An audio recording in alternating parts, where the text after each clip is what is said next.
back to the Film Alchemist podcast, the show where we take the movies we love, break them apart, to find out what gives them their magic. I'm your host, Josh Griffey, joined as always by my friend, co-host, and the guy the kids say in hushed tones is named the Candyman. Oof. Alex Dandino. It's all about POV with this movie, guys. So before today's just sweet, delicious, delectable episode of Little Business, everyone, it's official. We're on Patreon. That's right, patreon.com/filmalchemistpod. The best way to help us grow this show, everyone. We appreciate so much those of you who already help us do that. Thank you. Thank you. We have an amazing community over there we built.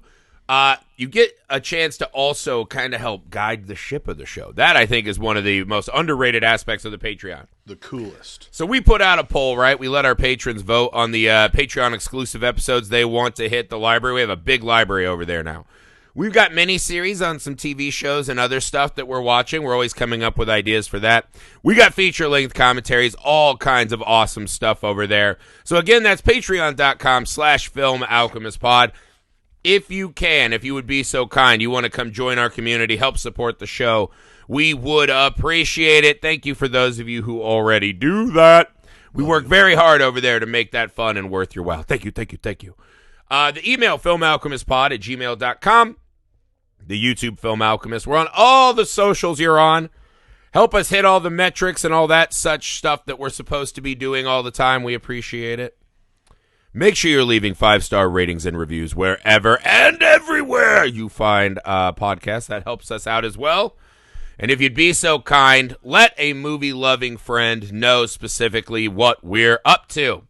Text, DM, actual talk to someone in the real world if that's your thing nowadays. However you do it, let them know we're here, and we'll take it from there. All right. A high-octane, sugar-fucking-infused episode. I actually continued to eat my kids' candy while they were in bed just to get prepared for this. Diabetes be damned. Today we're talking about, this month, the pod has dessert. The pod has its desserts, right? We got mucky and grimy. We got the meat sweats from the Halloween October Mega Marathon. Yep. With Texas Chainsaw. We had the meat sweats. We wanted something sweet, delectable, right? Treats for ourselves. Mm-hmm. And Alex brought to the table today Willy Wonka and the Chocolate Factory. I think this month is actually a really fun curation because, one, it has 2 5-star movies, which I don't know that we've ever had a month like that where I had 2 5-star movies that wasn't October, maybe. I think my other one was we had When the Pod Joins the Band. That month was really good. That was Sing Street and Hedwig. That might have been the last time this happened. Yeah. But this month with Rocky Horror and Willy Wonka, 2 5-stars. 2 movies I absolutely adore and mean the world to me. The other thing I thought was fun, right, is in the Rocky Horror episode, we talked about how Frankenfurter to me is one of the most perfectly cast, iconic, it'll never be done better, right? I know a lot of people on Broadway say there's other Frankenfurters, but to me, it's just Tim Curry as that icon, right? Right. Top 5 movie roles I would never want to see done by anyone else, right? Mm-hmm. Gene Wilder's Willy Wonka is on my top 5.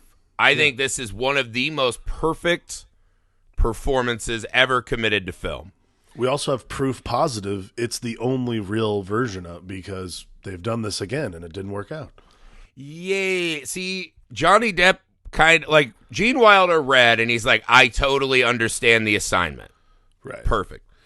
Johnny Depp was like the kid who was like looking over his shoulder trying to copy, and he's like, I don't want to do it exact, but like I'll put my own thing on it so they don't know it's a carbon copy. Johnny Depp read it while watching a documentary about Michael Jackson. He's like, oh, okay, I get it. He's a creep. Like, no, okay. Augustus, you're ignorant. Augustus. Oh, you're ignorant. Yeah, it's kind of got a little more Michael/Dahmer vibe to it. Yeah, a lot of Dahmer. It reminded me of that Garth Marenghi's Dark Places where it's like, I know writers who use subtext. They're cowards, right? That was the Tim Burton, Willy Wonka, Charlie and the Chocolate Factory, whatever. Like, Gene Wilder in this movie is fucking flawless, perfection. One of my favorite performances ever. The sets are stunning. I don't know that the songs are great, but you forgive them. I'm struck even by how much I adored Charlie Buckets again. One of the things about it was really fun. was I used to watch this movie religiously, dude. Same. This was like Same. a trailer park classic. This is one of the VHSs I had. Yeah, over and over and over and over. And that, live in a world of pure imagination, right? Someday it's all going to work out for you, kid, right? It's going to be fine. Granted, we weren't good kids like Charlie, but we liked the message. I watched it with my kids, and I was like, it meant the world. Like, watching it with my kids, it was really emotional for me. Right. They picked up way more on the "this guy's a creep" vibes than I thought they would. I thought they'd have that little period like when I was a kid where you're like, Wonka can do no wrong. They immediately thought he was creepy and scary. Right. But all in all, just such a wonderful, beautiful blend of things that really help cement my cinematic language. So, Alex, opening thoughts on Willy Wonka. I mean, I'm not sure I could have put it better myself. Like, Gene Wilder's perfect, and this is one of those movies that just grows. It changes as you grow up because, when you're young and like when you're a dumb kid in the 90s, like, you're not paying attention when you're watching this VHS. You're like, whoa, look at all the giant candy, and it is like this wonderful spectacle. Oh my God, the sets in this movie are fucking unbelievable. Like, hard to even fathom how beautiful these sets are. Like, this is like it's just art department candy, and you're like, this is so cool. So you're like, oh, that is Could so you name awesome. like 3 other like movie sets you'd rather walk around? No, to be honest with you. Like this is like maybe Jurassic Park, but that's like CGI. But even like which set? You know what I mean? Yeah. Like this one is like, amazing. I was like, maybe the Death Star. Maybe. Like, maybe, but that's not fun. That's just like, wow, it's like, this is that's like. just like the vastness. This is like fun. Like, you're just watching it. Like, that inventing room scene. The chocolate room is just incredible. Oh, dude. Like, and I mean, of all the songs, like, I don't think many of the songs are very good in this movie. That Pure Imagination song is a fucking banger, though. If that was the only song. If that was the only song, because it's this thesis, right? Yeah. And again, you just show someone that clip, right? Who doesn't want to live in a world of pure imagination? Granted, the only thing we seem to be imagining is it's just parents and adults like, let's just be gluttonous as fuck. Let's be gluttonous little shits. Let's just be tooth and stomach just and buttholes and just shiftless little shit pigs shoveling he's candy making in our umbrellas mouths. and having a teacup, and they're all just like, Rah! They're just fucking going ape shit, right? Yeah. Whatever. But that song, right? The message of that song, right? What he's trying to tell them is they're not listening. Yeah. Gene Wilder, it's this perfect, like, he is this kind of magical, whimsical figure, but he has this perfect balance of melancholy in that moment that so sums up that performance. Great. I'll tell you something that pissed me off this time. The songs were bothering me a lot, right? First off. The cult leader, let's all sing a song about the Candyman can put you in his van and run away. That's bad. Tell me that guy is not a creep. The guy who owns that store, dude. When you're older, when you're older and you watch this movie, that is the thing that's like perennially changing. Is when you're older and you watch this movie, it's a fucking straight up horror film. Like, there is no doubt about it. That's a common read. I actually just think it just reminds us of like how shitty the 70s must have been. Right? Like, I know people are like boomers are always like, it was cool, man, because we were young. And I was like, I've seen you old. Right? You ever just meet old people and it's like, I bet you mostly sucked as you were young. You just had it's like not only that, knee movement. There's also things in this movie, like when I was a kid that I just did not fully grasp. And like when you're an adult now, you're like I think the case in point is always Grandpa Joe. Okay, that's always we gotta stop real quick though, because I want to get back to these fucking songs. We got talking to do about fucking Grandpa Joe. Fucking dickhead. I think there's something about the movie that I had underrated, right? Which was how absolutely magnetic and charming a performance Charlie is giving in this movie, right? Sure. I think this really illustrated something I hated, though. The Candyman song is all about, like, yeah, let's just have candy and whimsy. We cut outside. He's sitting out there like fucking Oliver Twist. Tiny Tim just looking through the bars. It's like, get back to your job, bitch. And then he goes home. He's got a fucking like, oh, I used my only pay to buy you bread. And it's like, oh, God, bummer. Yeah. You know, like, and then Grandpa Joe's tobacco. We'll get back to him. But the start of the movie are just these songs of like possible whimsy, but they're just reinforcing how shitty. The song that is the worst, like one of the worst cinematic crimes of my life, is the song Cheer Up, Charlie. Cheer Up, Charlie. Twofold. Because one, the lyrics of that song are fucking bullshit. Yeah, like one, absolutely. What the fuck does Charlie have to be cheering up for? Yeah. Life is constantly human centipeding into Charlie's mouth, and he's just supposed to keep being a great dude. And he gets mocked in class. Like, his teacher insults him for having 2 bars. Yeah. He's working his, little fingers to the nubs so that he can fucking, give Grandpa Joe bread and tobacco and then change their fucking bedpans. You can smell that house, right? Yeah. The other thing that's bad is his mom, who's the most put upon person in the movie. His mom just leads this really miserable existence. Yeah. Of, hey, go stir laundry with a fucking cook oar. laundry. Yeah. Just smell cooking laundry all day, right? So your kid can come in and be like, hey, thanks for us being poor. Now I can't have the last golden ticket. And she's just like, man, I wish he'd cheer up. And she sits there in melancholy, has to go back to her fucking laundry bucket, then go home and change out 4 fucking bedpans, wipe down bed sores, right? Change the fucking sheets and pillows, which if you've ever seen nurses do that, that's a lot, especially in a 4-person conjoined king. The mom is the worst life ever. I don't know that you can pick a worse person, right? Maybe. No. She's in the running, though. This is a fucking horrible existence. She's just saying, I hope my kid keeps his naivete. Yeah. And believes things will be all right a little longer until he's working shoulder to shoulder with me. Right. Then Charlie actually fucking gets a golden ticket, and they start singing the I never thought that life could be, and Mom is literally not even in a shot as Grandpa Joe's freeloading ass starts dancing. Mom's not in the background of a shot smiling and clapping because she must run into the corner to weep. Yeah. Charlie has failed me. Charlie has betrayed me. Charlie has a good life. And then at the end, she comes in. She's like, it's tomorrow. I better get Grandpa Joe's old-ass clothes ready. God. I mean, but this is the thing. The songs in this movie are these whimsical fucking flights simply to reinforce how fucking shitty a life the Buckets have. Yeah. Which maybe is exactly the point. But now the songs fucking piss me off. Like, it puts me in, like, adulting where I'm just fucking mad. Well, that Cheer Up Charlie song is just an atrocity. I mean, that is fucking I've never been more horseshit. angry. Yeah. The world is your toy? That's a lyric in that song. Charlie, the world's your toy. Like, what kind of toy? A fucking gigantic dildo. Unlubed. Yeah. We didn't say, it's a sex toy. It's like the sex toy that John Doe had made in Seven with the giant fucking scimitar. Yeah, exactly. Cheer up, Charlie. Yeah. You're the toy box, Charlie. Get ready, boy. It's like, he's got nothing to cheer up about.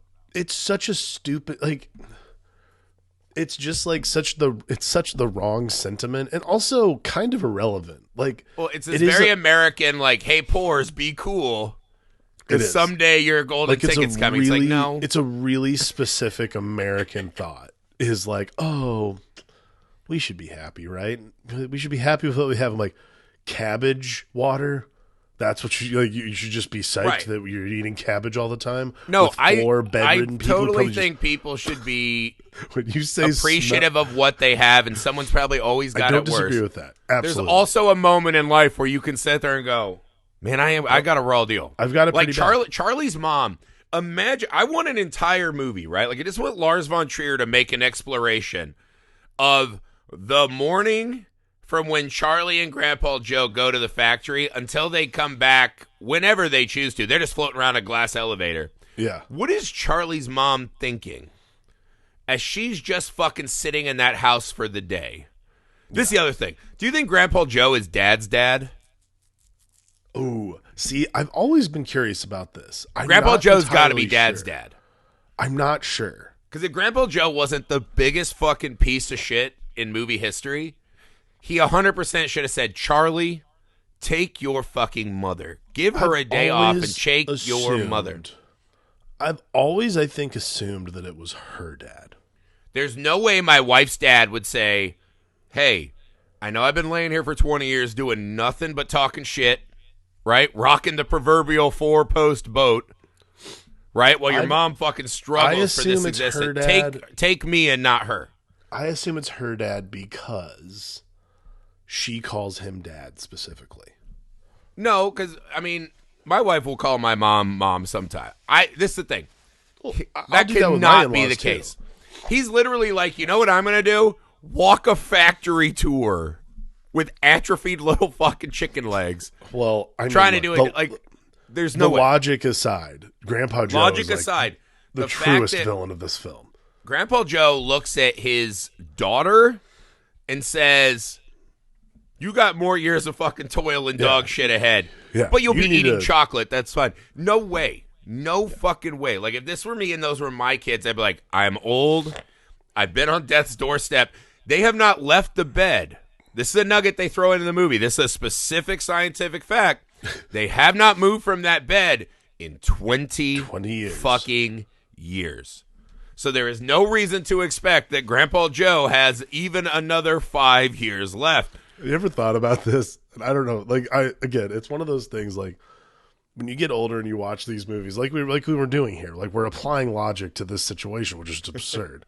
But it's funny because otherwise, you know, when you're older, it's not as entertaining. But like when he decides to get out of bed, it just like flings the cover over. Yeah, the cloud of stench wafts right into Mom's face, drying the tears. She's taken aback, and the tears crust on her face. And yeah, she's like, "Well, I got to change him again." Oh, look, he's dancing and sprinkling shit particles all over the floor. Dude, it's insane. Grandpa Joe has to be the dad's. Just waiting for just like red puffy feet.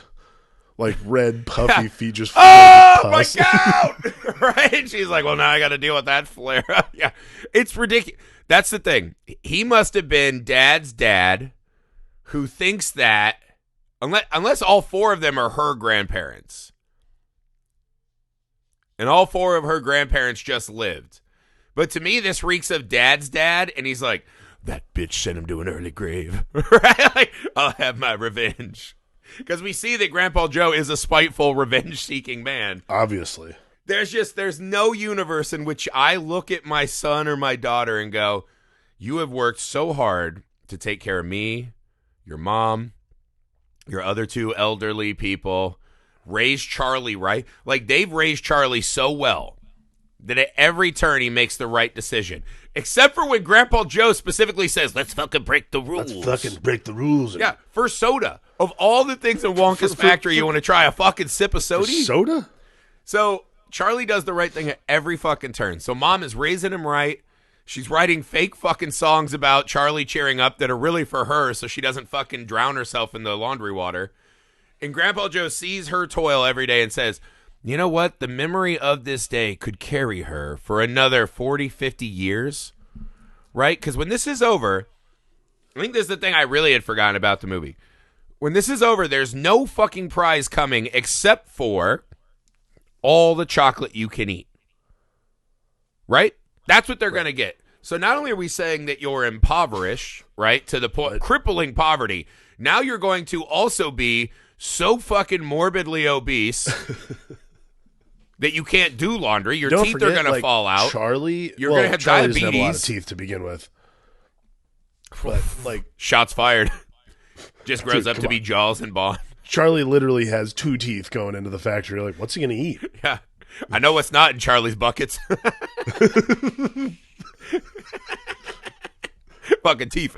No, I mean, the idea, think of this, though. This is the idea of the movie, is that while they are under the fucking yoke of crippling poverty, now we're just going to say, hey, you can't afford food? Eat a fucking ton of chocolate. Right. Eat a ton of chocolate and, like, again, so that you can have even more medical maladies than you already. These are people who haven't, like, actually, like, when I, like, this time watching, I was like, the chocolate room scene's kind of terrifying when you think about it, because Grandpa Joe and Charlie haven't seen that much food in years.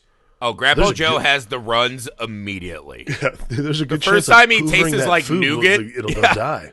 Soft nougat hits his old fucking just slaughterhouse. He's spray shitting everywhere. Like, Grandpa Joe is spray shitting his way through this entire film. Cabbage water. Yeah.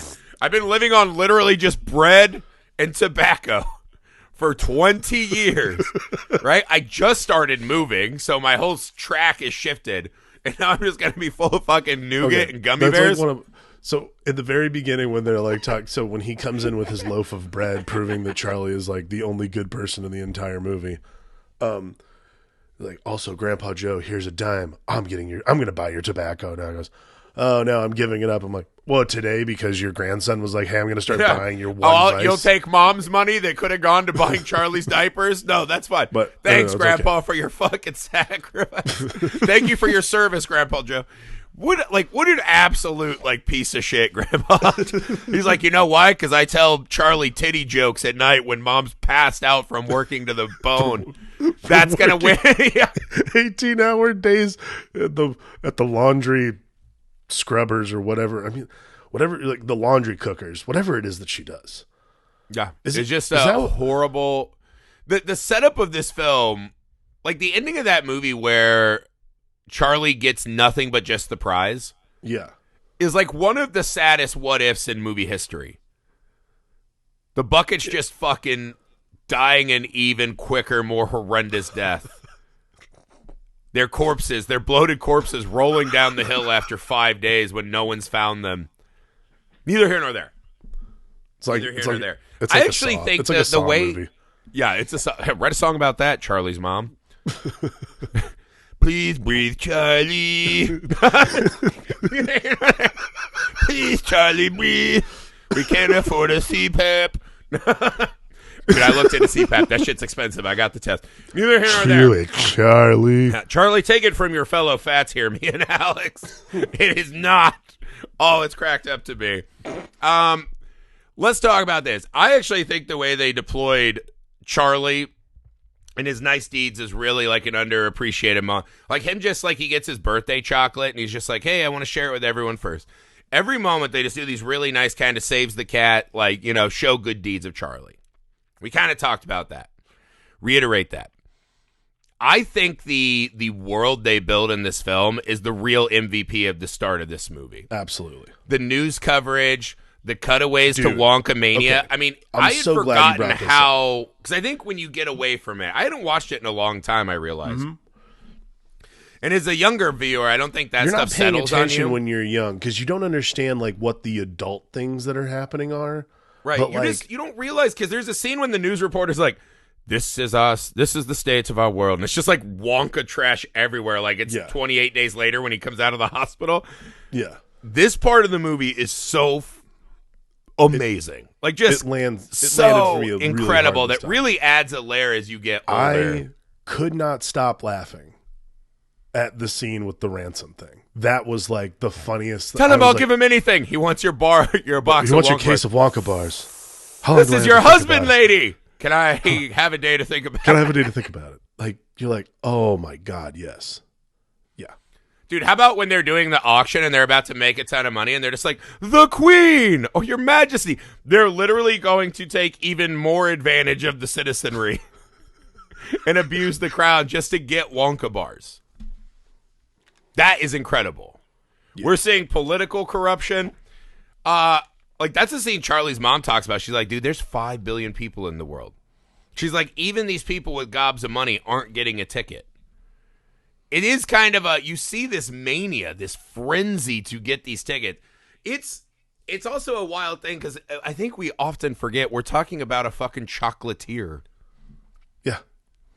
Like, I was like, who's our, like, rich, eccentric guy that people are, like, way too into? And I was like, I guess Elon Musk. Gotta be. But it's like, that's a red flag. Like, if you know anyone who's, like, way too into Elon Musk, you're like, well, I'm not hanging out with him socially, so that doesn't matter.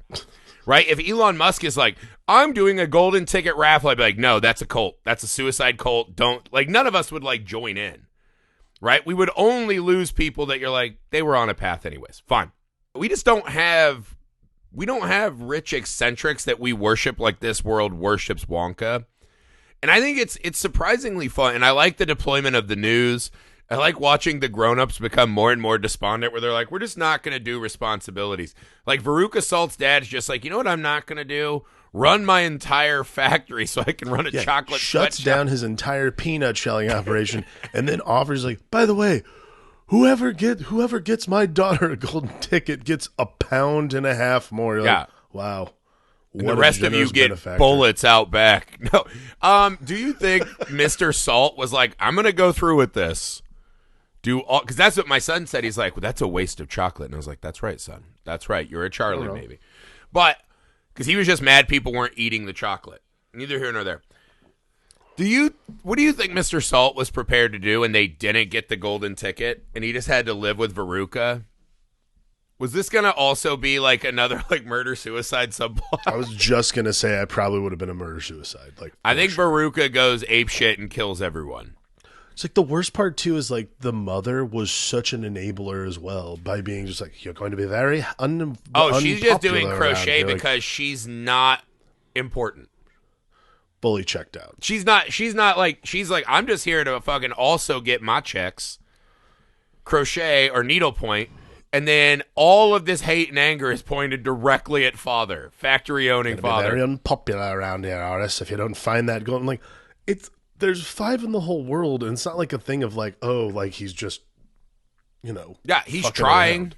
But Veruca's not. But I love what it's doing to grown-ups, right? Like, there's that wonderful moment where Charlie, because this guy from Peru, why did it have to be Peru, right?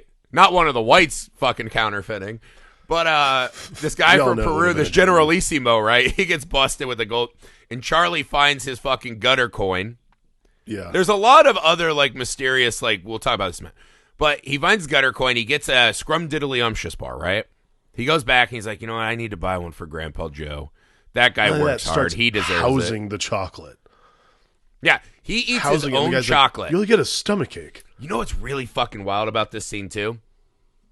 He's eating it after he specifically knows the contest is over. Yeah. What he really wants in that moment is because it comes directly after he gets shamed in class. Yeah. He's spending this little gold coin. Charlie, who is not a greedy kid at all, runs in and like a fucking maniac houses the fucking scrumdiddlyumptious. Yeah. Specifically because he wanted to open just one more bar. Because he had just been insulted for his poverty. Which is fucking wild moment in the movie. For the billionth time. Yeah, and then the Charlie kicks back and he's like, I better get one for Grandpa Joe. He works hard. This whole movie reminded me of that sketch that Will Ferrell did on SNL where it's like dissing your dog. It's like, no, Horace, stay on the recliner. No, you had a busy day. Yeah, getting chewed out by your boss. That's me. That was me. You sat here licking your own balls all day. That's how I feel about Grandpa Joe. Yeah. But in that moment, right, he's like, the ticket's a fake. He opens it and he sees it. There's this wonderful musical undertone. Followed by this kind of startling moment where grown-ups just start grabbing Charlie. Just hounding And him. he's holding on, right? Because this reminds me of Disney adults where it's like, Disney is made for fucking children, you monsters. Right? It's not for you to go and buy $25 mimosas and get a picture with Grogu. Right? Disney is made for fucking children.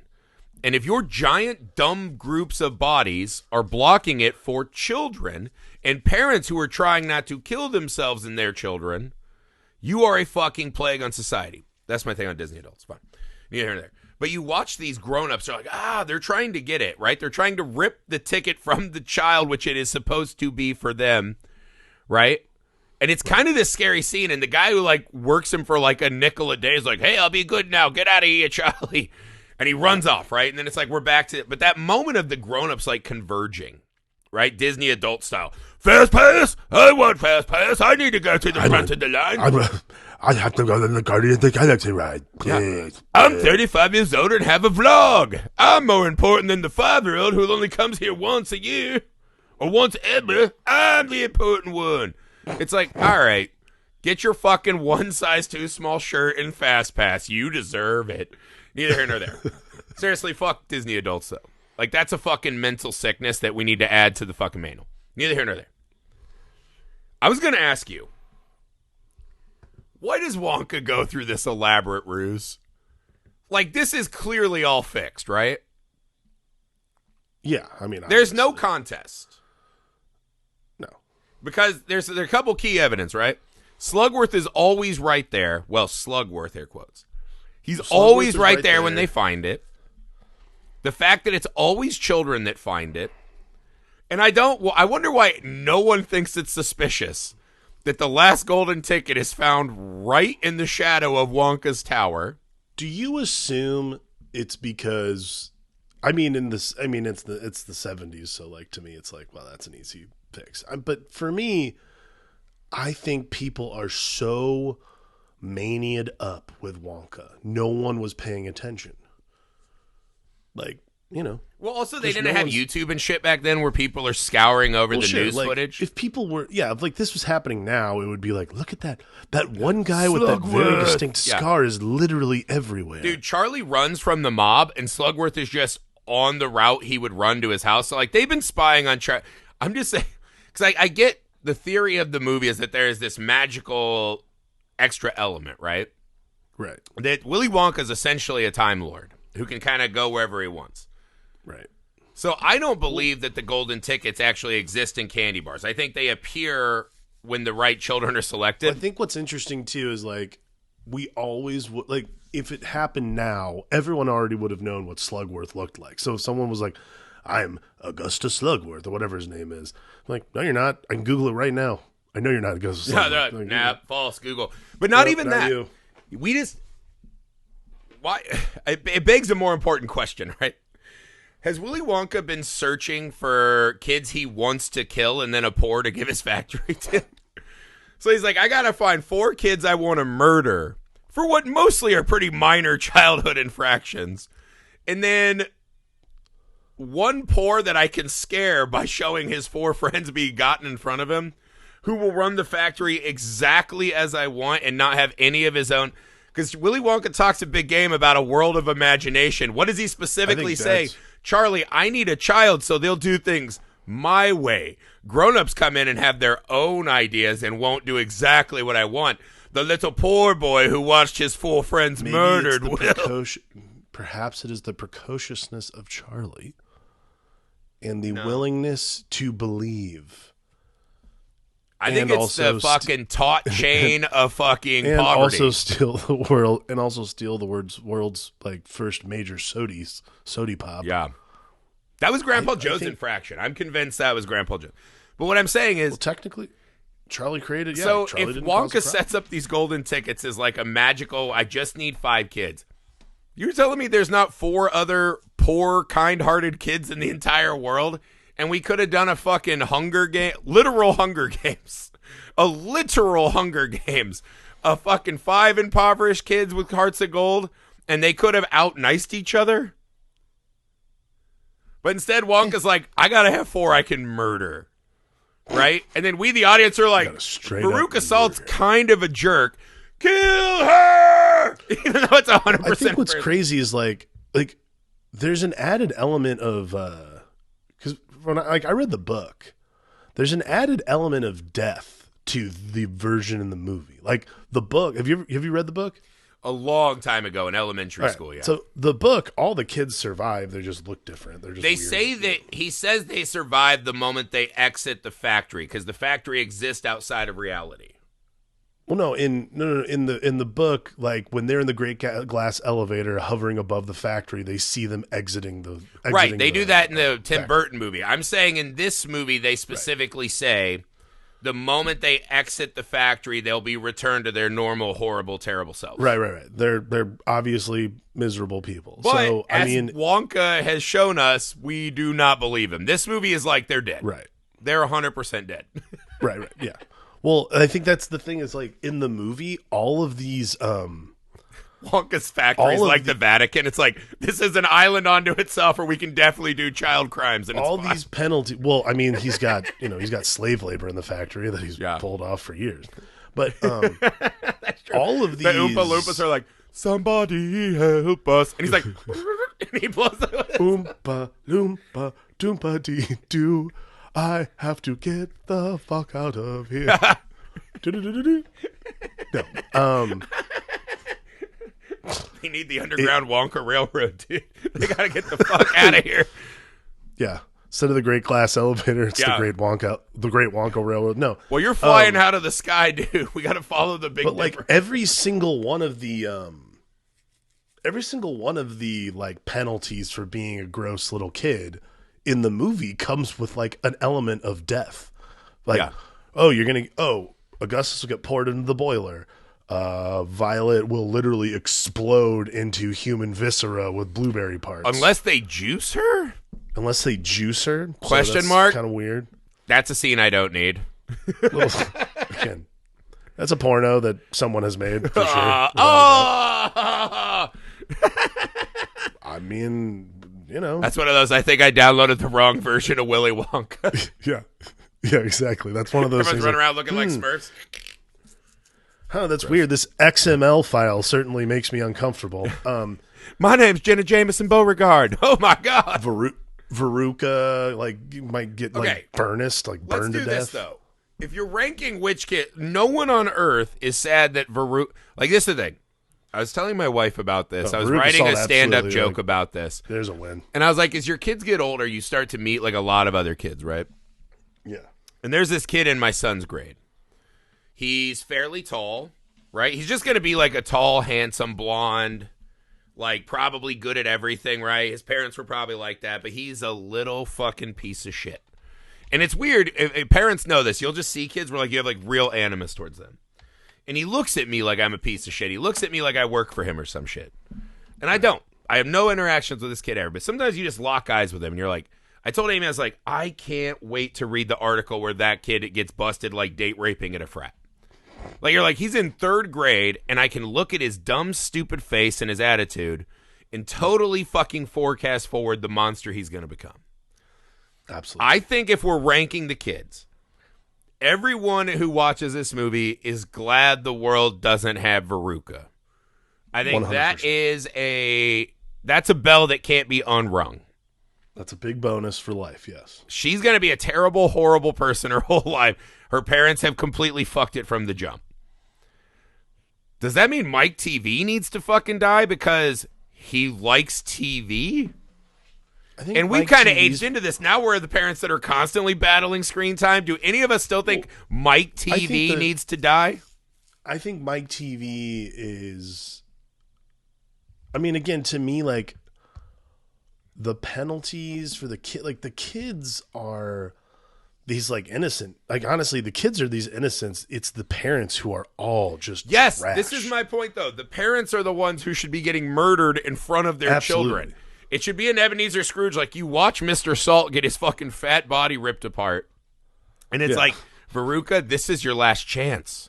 There's going to be an Oompa Loompa in every tree with binoculars, making sure you're not a piece of shit. But this thing, Violet Beauregard, what's her thing? They're all a little rude, right? Her thing is that she likes to chew gum. She's gross. She takes the gum that is not ready.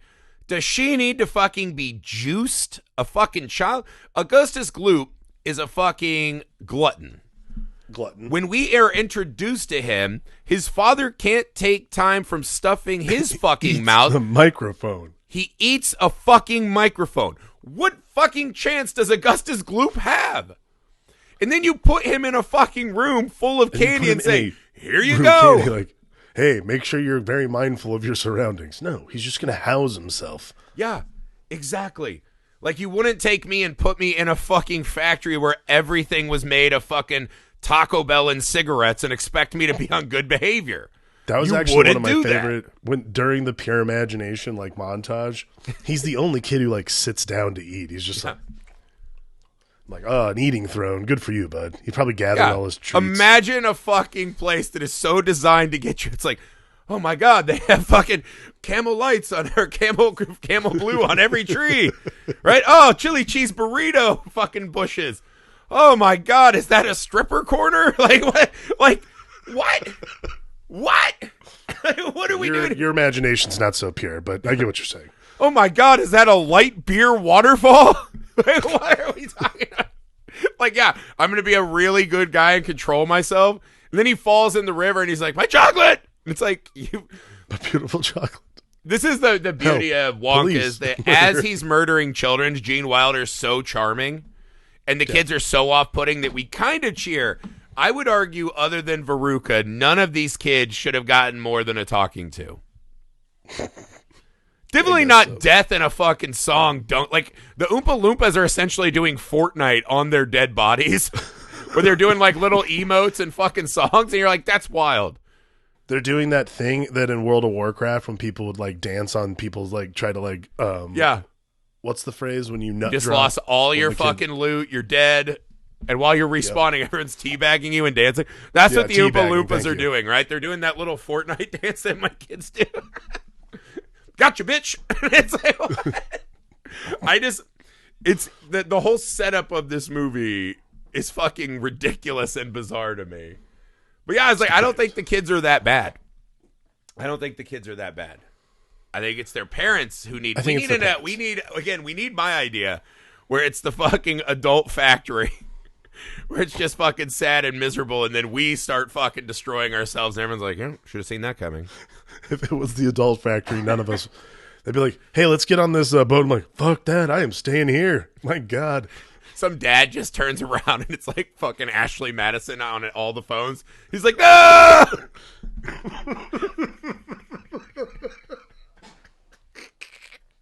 I don't know. But yeah, I don't know. I thought it was kind of funny, man. The Oompa Loompas, obviously iconic. Love the Oompa Loompa songs. We used to sing those to each other all the time. Visually, this movie is just incredible. There's never going to be a time. We haven't talked about some of the great scenes we got left as we're running out of time here. That riverboat scene is a fucking insane thing to be in the middle of this movie. That riverboat scene is out of a different movie. I'll tell you this. It's not in this movie. I'll tell you this. When they said Tim Burton was going to redirect like a Charlie and the Chocolate Factory, I was so excited. And the first thing I thought is, I was like, I can't wait to see what he does with that boat scene. Yeah. And in the theater, watching what he came up with, this horrible, cartoonish, it was like one of the scenes in The Hobbit. I was like, that is one of the most disappointed I've ever been in a movie theater in my life. Not the movie en masse, but that boat scene, I was so fucking sick and despondent about what he did, right? It reminded me of like Prometheus, like from when I saw the trailer to like when I was in the movie. I was like, oh no, this isn't going to work. Tim Burton's riverboat scene is one of the greatest swing and misses. Yeah. It's like Gus Van Sant's Psycho, where you're just like, it's just such a pale, shitty comparison. The riverboat in dude, they show a chicken getting beheaded, bugs getting eaten, snake going across. Like, there's things in that movie you're like, God, dude, the 70s was fucking metal. This is a children's they're fucking movie. Going for it, dude. They are gonna make you. Every movie has to have a little of that French connection. There's like 15. There's like a group of like 15 parents that are sitting and they're like, "Oh, cool, this part's for me. Great, thank you." A couple parents are having flashbacks. Yeah, Grandpa Joe's loving life. A couple of parents that ain't who tobacco totally, he's on every day. Agent Orange during Vietnam are like, "Oh, cool, I'm down." No, they're just all fucking like they live in a bed that's just full of fucking 4 Jankum pots, dude. They're getting high every time they lift the covers. It's just all fucking fermented bowls of shit in that bed. So Grandpa Joe's always high. That's why he has the audacity to dance his way past his fucking daughter-in-law to go fucking take the factory tour, that piece of shit. God, I hate Grandpa Joe. I fucking hate Grandpa Joe. He's right up there with like Franklin and Texas Chainsaw. Like there are just people that really bother you in a movie for right or wrong. Franklin, I don't think deserves it. I think Grandpa Joe deserves it. Grandpa Joe deserves all the hate. But that boat scene, it's just fucking... And that's the other thing. I wrote down all these little lines that Wonka has. Like, he's just this, like, wonderful kind of tour guide, right? Like, we never actually know exactly where he's sitting. I just fucking love this bit, right? And I think it's such a beautiful kind of... We never fully know what we're doing, right? What does he say? There's no earthly way of knowing which direction we are going. The danger must be growing. The rowers must keep on rowing. Certainly haven't shown any signs that they are slowing. Oh, dude. I mean, chills every time. And then he's just like, stop the boat. We're here. It's quite right, sir. Stop the boat. It's this perfect encapsulation of what this movie's doing, right? Where, because I love the tidbit. There's that behind the scenes tidbit that Wonka's first approach was totally a Gene Wilder invention or a choice of his character, is that he wanted to limp out and do the role, right? Yeah. He's like, I really want to do that because then for the rest of the movie, no one can trust Willy Wonka. They don't know where he is or what he's doing. Love that. This scene is like the perfect encapsulation of what I love. I just watching his face where there's like this boyish mischief that's like kind of fun. But then you're like, this is fucking gnarly. Like, this doesn't feel okay, right? I love that. Love this bit. I love everything in this movie. Let's finish up here. I especially love the fucking scene at the end. Good day, sir. You get nothing. Oh, yeah, that's fucking amazing. In his half office. Grandpa Joe reveals his true self again. You're a monster. You're a crook. Fine. Slugworth wants an everlasting gobstopper. He'll get one. Like, right. Because Grandpa Joe is a fucking, maybe the crustiest old adult we've ever that's seen. how you know all the kids are plants, by the way. The everlasting gobstopper is like for children with very little pocket money. I'm like, okay, so that's why he's here. Got it. Thank you. That's right. You could have ended it at the inventing room. I just still think if you're going to do this magical escapade, do a Hunger Games and get 5 poor kids with hearts of gold. If you know you're just going to pick Charlie, I think it's weird that he's like, I have to kill these kids in front of Charlie to really solidify. Really? That one, he's in danger. Everyone in his family, like he's moving the family to the factory so he has people to kill if Charlie blows it. Like the first time Charlie's like, what if we mixed the chocolate by rain shower? And Willy Wonka's like, oh no, Grandma Marge is dead. Dead. Yeah, right? Yeah. Like you could see her corpse in the juicing room, and Charlie's like, "Sorry, Mr. Wonka, chocolates, waterfalls are the only way to churn chocolate." Yeah. That's what I thought, Charlie. But it is. It's like I don't think you have to fucking do the murdering children. I think if you really are if you just want Charlie, just say, "Hey, man, look at your house."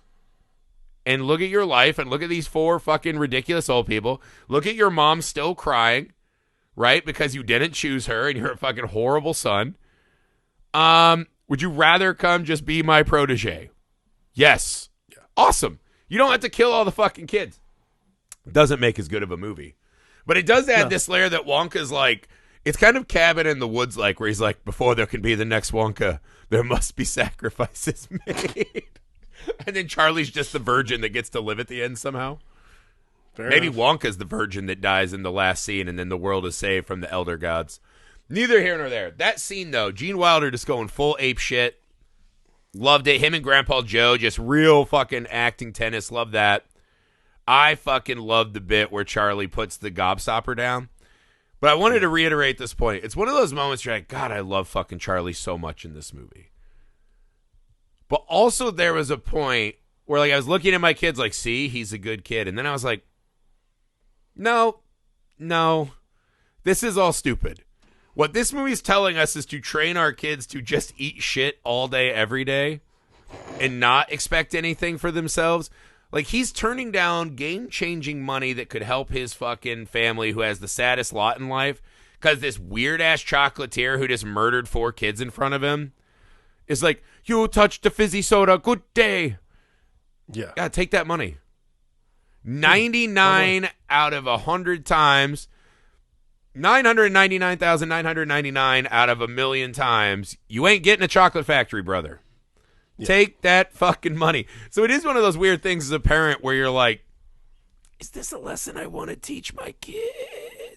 It's one of those, watching the movie shift from like childish joy to like, wow, this movie is fucking dark. There's a lot of fucking ramifications. I love movies that let me start thinking beyond the boundaries of the movie.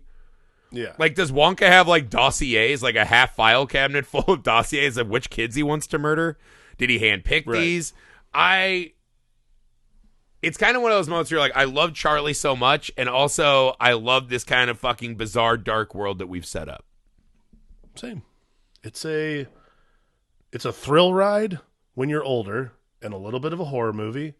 But it is like really full of whimsy when you're a kid, and you can again. It's one of those. That's why it's a 5-star movie because it changes for everyone. It moves through time. It's impressive. The secret ingredients, right? Gene Wilder for sure, Charlie for sure. The sets are stunning, right? I love the world building. I don't think the world building gets nearly enough credit, and it's kind of like you mix them all together and you churn them, like the Candyman can with his waterfall. Yeah.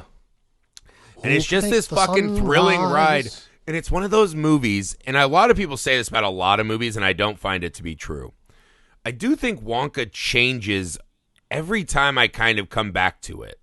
It is like watching a different movie for me every time I come back. And I always love that. Like my Nana's favorite movie was David Lynch's Dune, weirdly. And she's like, every time I watch it, it's a new movie and I find something else to love. And I was like, in David Lynch's Dune? But that was her thing. And I think Wonka has that effect to me. There's so much going on and so much to love. I don't know that we can properly ever sing its praises, right? We're just here kind of like fucking having jokes about it. I was like in tears watching this, like just sharing it with my kid. I thought was amazing. Yeah. Don't touch the chocolate, Hank. All right, that's our cue to wrap up. What an amazing movie. Dude, it is wild to start being like, how would my kid get killed by Willy Wonka? Neither here nor there. I hope you guys all loved it as much as we did. I hope you'll join us for our final cinematic dessert, Amelie. I hope that you'll go to Patreon and join us for our Patreon exclusives there this month. And next month in December, when we stuff your stockings, all of our patrons will get to select a movie. We will have a randomized selection process.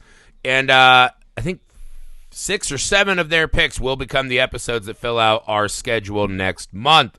So this is a great time to join us over at patreon.com/filmalchemistpod. We appreciate it. The email filmalchemistpod@gmail.com. The YouTube Film Alchemist. We're on all the socials you're on. Make sure you're leaving 5-star ratings and reviews. And please, please, please, if you know someone who likes Willy Wonka or just movies in general, send them this episode, man. Candy. Let them know what or candy. That sounds weird. We don't want to be like the guys in the van, like, we got candy. We got pod candy.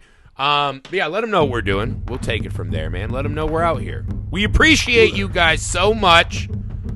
Thank you for being our little Augustus Gloops and guzzling down our episodes the way that a cow does. Until next time, for the Film Alchemist, I'm Josh Griffey. I'm Alex Dandino.